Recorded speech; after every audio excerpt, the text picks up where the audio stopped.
Welcome back to the second video in this course of electronics. In this video, we're going to look at modeling an amplifier.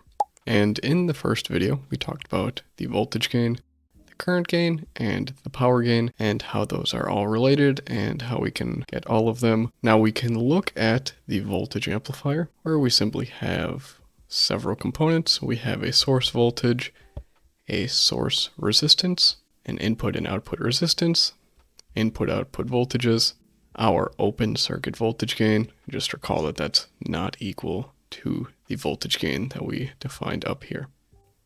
So if we look at the input voltage, and we're trying to find out what that is, we know that that's going to be the voltage divider between our source voltage, our source resistance, and our input resistance. So that's given right here.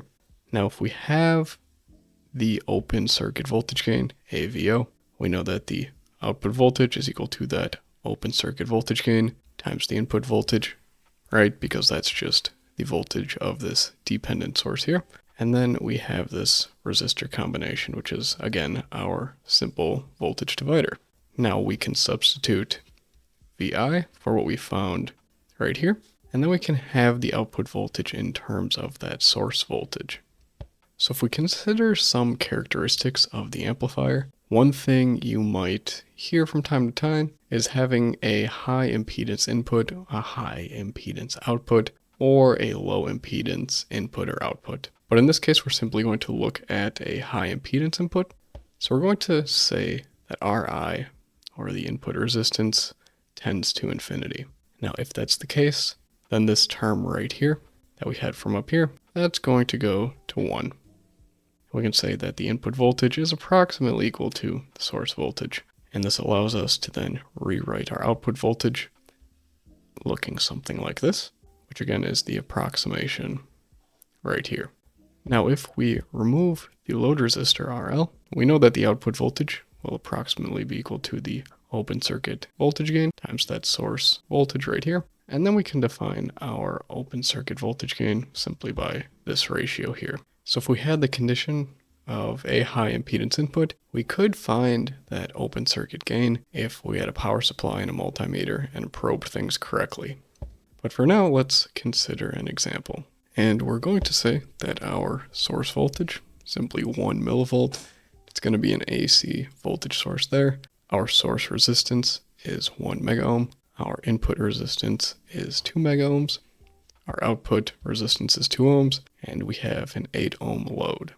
Now commonly you're going to see that open circuit voltage gain is a pretty high number. In this case it's 10 to the 4th. And we can carry through with the calculations that we just went through, where we can find our input voltage as that voltage divider. We can find the value of our dependent voltage source right here. So that's going to be about 6.67 volts.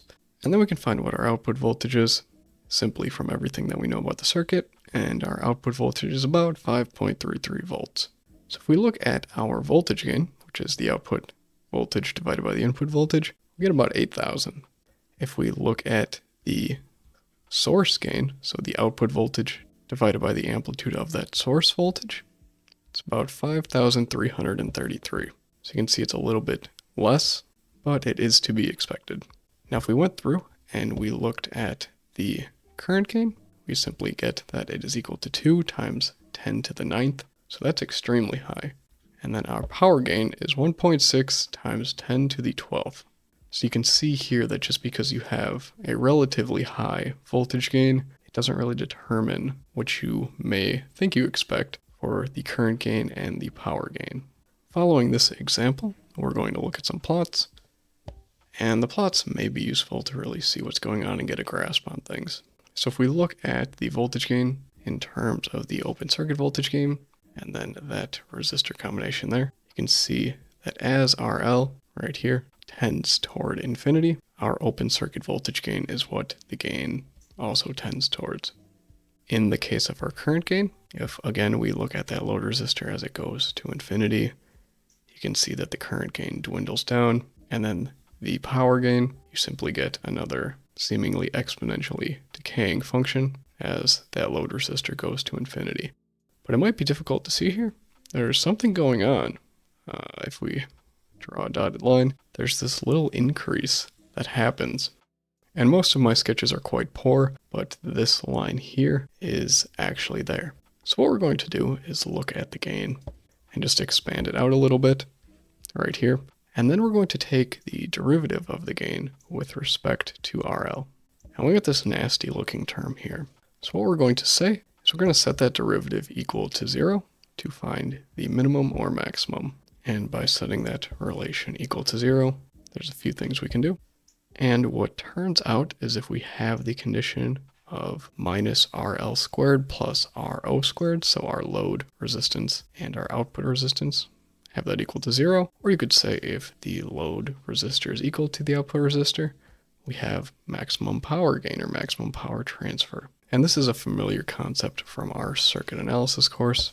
So if we actually scroll back up, this maximum right here would be at RL equal to RO, or our output resistance. Nevertheless, this is how we model a voltage amplifier, and there's many different kind of amplifiers. You can have current amplifiers, you can cascade these amplifiers, and in the next video, that's what we're going to look at.